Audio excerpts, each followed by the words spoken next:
Hey everybody, hope you're having an awesome Friday. I am popping in quickly to go over core and breathing strategies for your workouts. So, because I am a prenatal and postpartum strength coach, I get questions about core all the time. I feel like all people see is, oh, she must know everything that there is to know about core rehab and diastasis recti and the pelvic floor, and I want to kind of change that and say, my job is quite a bit about, the whole system, right? So your body doesn't work in just in little pieces, and it's not a puzzle, and you can't remove one piece and then make it function as a unit.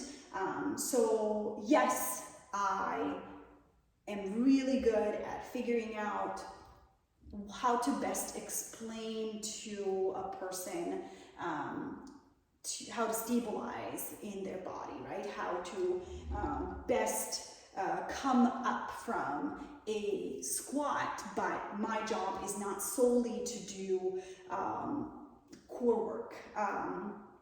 I also don't believe in isolated core exercises for postpartum rehab or things like that. I mean, we're inundated with this stuff, and I see it on social media all the time. And I truly believe that movement is the whole body, and it's not just do this one thing and that's going to help you, because you can't do that one thing while lifting a really heavy bag and placing it into your car.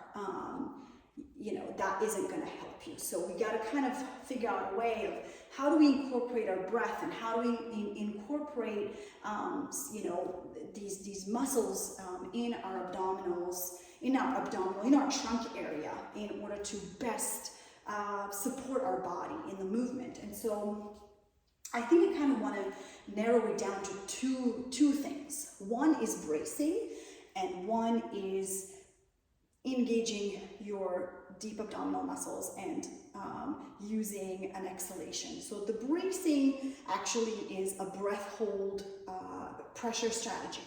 And the second engagement of the deep abdominals is actually controlling the pressure, right? So here you're not controlling pressure.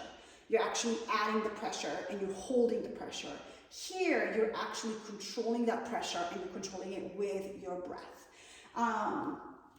When you're bracing, I will most likely not tell women who are pregnant or early postpartum to brace. You have to understand that bracing puts a lot of pressure in your pelvic floor area. And so we don't want that in pregnancy. We don't want the pressure there. We don't want that additional weight bearing. And the same with the postpartum, we don't want that, especially if someone has had birth injuries,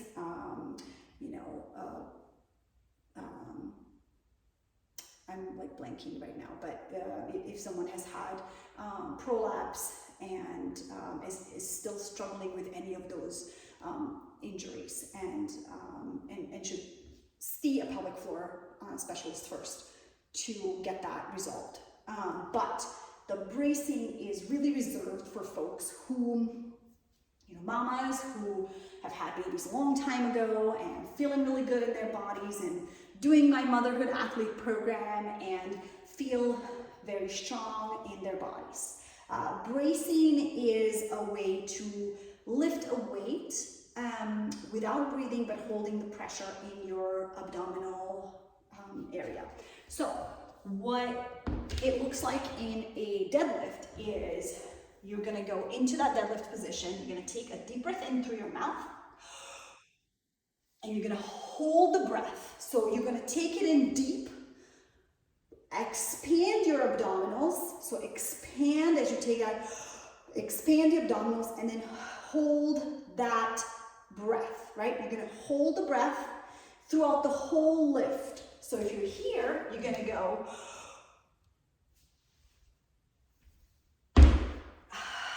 release, okay? And for each lift, you're going to exchange your air at the bottom, okay?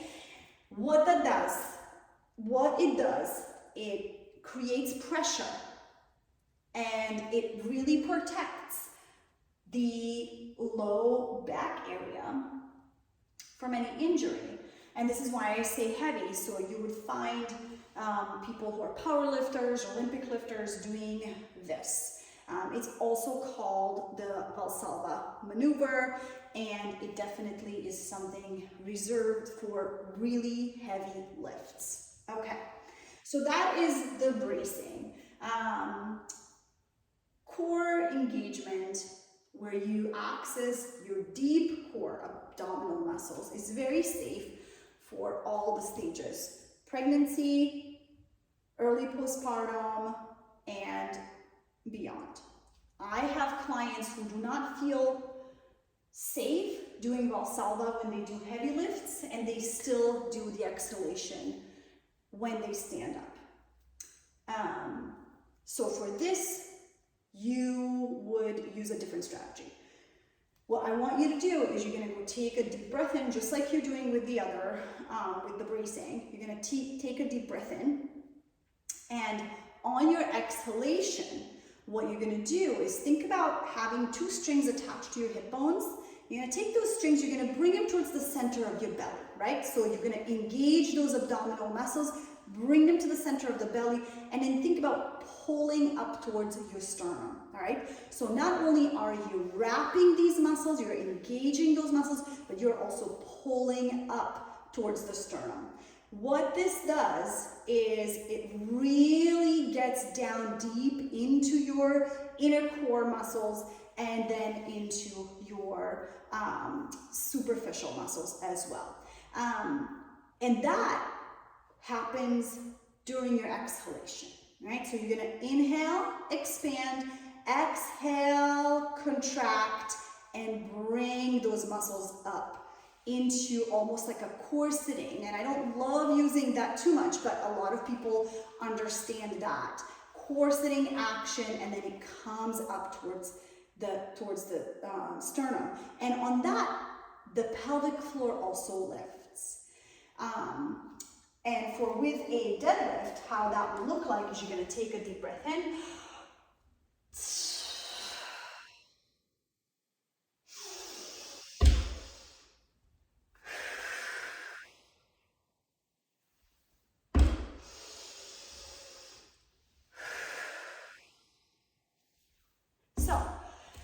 That last one was a little bit funky, but you're gonna inhale to prepare, exhale to lift that weight.